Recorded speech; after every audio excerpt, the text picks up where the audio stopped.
আবেদনকারীকে পাসপোর্টের তথ্য পরিবর্তনের জন্য একজন আইনজীবী বা অ্যাডভোকেটের মাধ্যমে হলফনামা বা এফিডেভিট প্রস্তুত করে ম্যাজিস্ট্রেট কর্তৃক সিলসহ স্বাক্ষর করাতে হবে। সুপ্রিয় দর্শক মণ্ডলী, আসসালামু আলাইকুম। দেশে এবং দেশের বাইরে যে যেখান থেকে শুনছেন, আশা করি ভালো আছেন, সুস্থ আছেন। আমি অ্যাডভোকেট মোহাম্মদ বেলায়েত হোসেন। আমার ইউটিউব চ্যানেল লিগ্যাল নলেজে আপনাদের সবাইকে জানাই সাদর সম্ভাষণ। ভিউয়ার্স, লিগ্যাল নলেজ বেসিক্যালি একটি অলাভজনক আইনি সেবা প্রদানকারী চ্যানেল। এই চ্যানেলের মূল মিশন এবং ভিশন হলো আইনি সেবা সাধারণ মানুষের কাছে পৌঁছে দেওয়া। ভিউয়ার্স, লিগ্যাল নলেজের ধারাবাহিক আলোচনায় প্রতিবারের মতো আজকে যে টপিকসটি নিয়ে আলোচনা করব তা হলো কাতার প্রবাসীদের পাসপোর্টে ভুল সংশোধনের আবেদন নিচ্ছে বাংলাদেশ দূতাবাস। দর্শক, নাম ও জন্ম তারিখ সহ তথ্য সংশোধনের সুযোগ রেখে দেশে ও বিদেশে পাসপোর্ট রিইস্যুর আবেদন নিষ্পত্তির জন্য কিছু নির্দেশনা দিয়ে পরিপত্র জারি করা হয়েছে। ইন দিস কনটেক্সট, কাতারে বসবাসরত বাংলাদেশি অভিবাসীদের পাসপোর্ট তথ্য সংশোধনে নাম, ঠিকানা, বয়স পরিবর্তন সংক্রান্ত নির্দেশনা প্রদান করেছে কাতারে বাংলাদেশ দূতাবাস।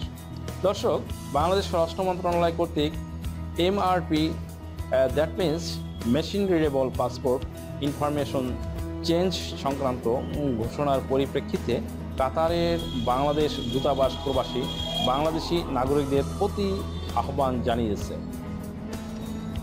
পাসপোর্টের বয়স সংশোধনের ক্ষেত্রে সর্বোচ্চ 5 বছর পর্যন্ত পরিবর্তনের জন্য আবেদন করা যাবে। এক্ষেত্রে বাংলাদেশ জাতীয় পরিচয়পত্র অথবা শিক্ষাগত যোগ্যতার সনদ ও হালনাগাদ জন্ম নিবন্ধন সনদ তথ্য পরিবর্তনের সপক্ষে পাসপোর্ট আবেদনের সময় দাখিল করতে হবে। পাসপোর্টে তথ্য সংশোধনে বয়স পরিবর্তন সংক্রান্ত বিষয়ে 31শে অক্টোবর 2021 তারিখের মধ্যে বাংলাদেশ দূতাবাসে আবেদন করতে আহ্বান জানানো হয়। দর্শক, বাংলাদেশ ইমিগ্রেশন ও পাসপোর্ট অধিদপ্তর পাসপোর্টের আবেদনকারীদের তথ্য হালনাগাদের সুযোগ রেখে নাম, জন্ম তারিখ ছাড়াও বর্তমান ঠিকানা ও কর্মক্ষেত্র সহ বিভিন্ন ধরনের তথ্য হালনাগাদ করা যায়। এছাড়া বাংলাদেশ ইমিগ্রেশন ও পাসপোর্ট অধিদপ্তরের ওয়েবসাইট সূত্রে বলছে, মেশিন রিডেবল পাসপোর্ট MRP তথা এর তথ্য সংশোধন বা পরিবর্তন করতে চাইলে পাসপোর্ট রিইস্যুর জন্য আবেদন করতে হবে।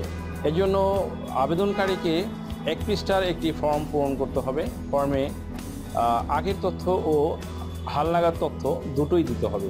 এই সময় তথ্য হালনাগাদের সপক্ষে সুনির্দিষ্ট এভিডেন্স জমা দিতে হবে। অধিদপ্তর এসব কাগজপত্র যাচাই বাছাই করে পাসপোর্ট হালনাগাদ করবে। ভিউয়ার্স, ভিডিওটি ভালো লাগলে লাইক, শেয়ার, কমেন্টস এবং সাবস্ক্রাইব করে পাশে থাকা বেল আইকনটি প্রেস করে দিন, যাতে পরবর্তী ভিডিওর নোটিফিকেশন সহজেই পেতে পারেন। আজকের মতো এখানে শেষ করছি। দেখা হবে অন্য কোনো দিন, অন্য কোনো ভিডিওতে, অন্য কোনো আইনি কন্টেন্ট নিয়ে। সে পর্যন্ত সকলে ভালো থাকুন, সুস্থ থাকুন। আবারও সবাইকে ধন্যবাদ জানিয়ে এখানে শেষ করছি। আল্লাহ হাফেজ।